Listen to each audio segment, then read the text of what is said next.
Hey there, hi there, ho there, everyone. For those that are new here, my name is Dawn, aka Irish Bob's sister, and this is the first time in 15 years that I truly get to say what I want to say about the model year 2024 launch that Harley Davidson put out at the end of last month. Also, shortly after that, they released their fourth quarter earnings for 2023. So, this video is to take a deeper dive into both.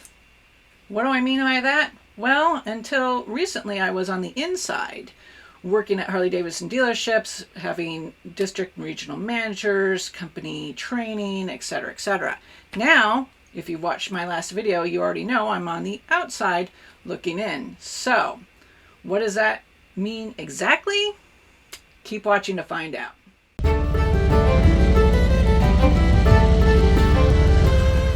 Before we get into that, I'd like to take a moment to thank all of you who commented and supported me on the last blog and video posts that I've done. With my drive to make something good happen, I was already motivated to see what the next chapter is going to bring. However, your words of support and encouragement only increased that knowledge that I found in myself. So, thank you.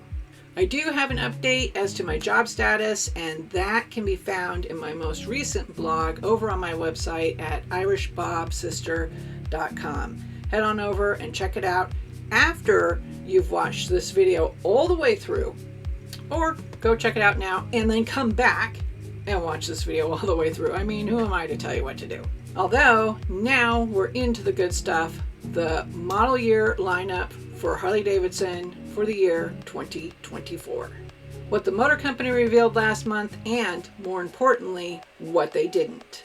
Way before January, Harley turned loose a couple of the early 2024 cruiser models, aka Softails, to help boost sales at the end of the year, in addition to their 2023 touring model year clearance. So, wise men and women who are quite familiar with Harley-Davidson knew that something big was coming.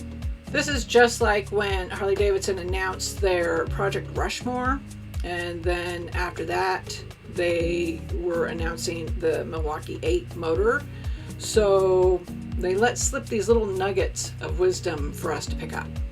And if it's one thing that 25 years of CVOs have taught us, is that those bikes that have all the fancy bells and whistles, eventually the stuff that's on those bikes will trickle down into the model year sooner or later. So for me at least, it was not much of a shock to see the Street Glide and Road Glide with the redesigned fairings and the 12.3-inch TFT display. Those were part of the late release of the CVO models for 2023. I am happy to report that both the Road Glide and the Street Glide specials are now gone.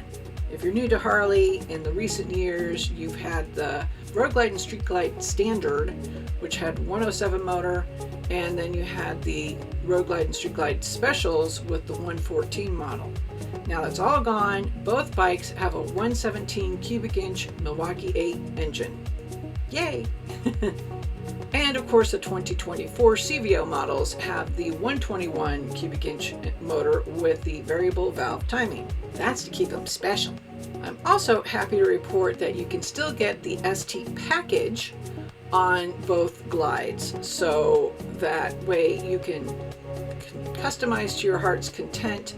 There's actually a new thing on h-d.com where you can build your own bike. Check that out. Of course, along with all the extra bells and whistles that the CVOs get, they've also kept the price right up there, meaning that you've either got deep pockets or you've got stellar credit. For instance, the CVO Road Glide ST starts at $42,999. Add in the $850 in freight, and we're at $43,849. Put that number into an actual payment calculator, because the one on Harley's website doesn't allow for you to add freight or the sales tax for your deal. So I went to an actual payment calculator and included the tax, the sales tax in the loan, and and extended it out over an 8-year period, which is the longest loan that you can get for a new bike. Got to get that monthly payment to where I can at least stomach it, right? So with the 12.64% interest, and that's the rate that when you go to Harley's website and you choose the 8-year loan, that's the rate that they put the bike at. So maybe your rate will be different, but just going off this scenario, these are the calculations that I came up with. No down payment, no trade-in allowance. When my would-be CVO Road Glide ST is all paid off, all said and done, I have spent over $75,000. In comparison, the Nightster starts at $11,999 plus $700 in freight, no money down, no trade allowance, with 11.64% APR for 8 years plus 8% sales tax rolled into the loan. I'm just over 21 grand when the loan is finally all paid off. Now, your circumstances might be different. My circumstances might be different. However, just looking at that math, let that all sink in. And then Harley releases their fourth quarter earnings report for 2023 on February 8th. Despite the 13% decrease in shipments of bikes and the 9% slip of retail sales in North America, Harley still managed a profit of 18 cents per share from $1.1 billion in sales, thanks in part to decreasing its operating margin by 5.6%. That beat the analysts' expectations of 4 cents a share and $900 million in sales. Believe it or not, that 13% decrease going into the fourth quarter is good news for the dealerships that don't want a lot of inventory heading into winter. Keep in mind they have to finance that new inventory with a short-term loan. And now, with the announcement of the 2024 model year lineup, Harley is now shipping lots of bikes to dealers in preparation for spring and the riding season. Yay! So if you are wanting a deal on a new bike, then your best bet is to actually wait until the fall if you want to. Otherwise, definitely go in knowing what you want to pay and what you want to get for your trade if you're doing a trade, how much you can afford per month. In other words, do your research. Overall, Harley-Davidson Incorporated reported an operating profit for 2023 of just under $780 million. That includes the MoCo and financial services. That's a difference of about $129 million from 2022. Jochen Zeitz, chairman, president, and CEO of Harley-Davidson, had this to say.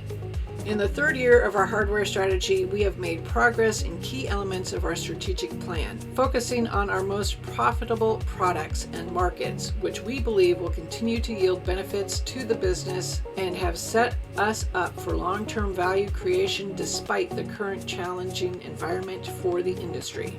The company blames the decline in North America on higher interest rates, economic uncertainty, and the not-so-great sales of non-core bikes, which is fair when you look at the numbers. Total household debt for Americans clocked in at $1.7 trillion, that's with a T, in the fourth quarter. That's up $212 billion from the third quarter. Same goes for credit card debt, up $50 billion to $1.13 trillion. Add in the fact that credit card delinquencies have increased by a whopping 50%, and I can clearly see the reason for the slumping sales. Am I the only one who's getting flashbacks to the 2008 financial crisis when the banks were too big to fail? Not that there's anything to worry about. Oh. But seriously. Back to the bikes, Jochen had this to say.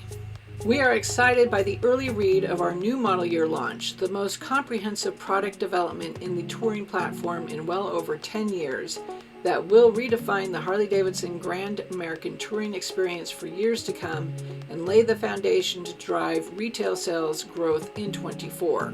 However, analysts on Wall Street don't see the same. Those on the wall are predicting that the revenue from motorcycle sales will be down about $3.9 billion for 2024. That being said, it is true that 76.6% of Hog shares are owned by institutional investors.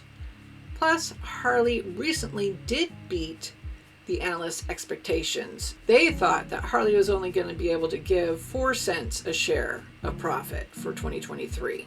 Apparently, those two things combined was enough to raise Hog stock to 36.87 at the end of trading on Valentine's Day. I'm feeling the love. So, all that money aside, I still think that Harley produces top-of-the-line bikes when it comes to cruising, touring, and adventure touring. I am still holding out my opinion about the sports because I have yet to ride one yet. What are your thoughts on all this? Do you like what you saw in Harley's 2024 lineup? When you think about the Motor Company, do you think about just the bikes, parts, and clothing? Or do you look at the whole picture? Let me know in the comments below because I truly want to hear what you've got to say. For now, I'm just waiting on spring to arrive and looking forward to my next adventure. That will be the focus of my next video, so stay tuned by hitting that subscribe button and clicking that bell. And until then, please stay safe, be kind to one another because chances are they're under some sort of financial stress. Ride when you can and have fun.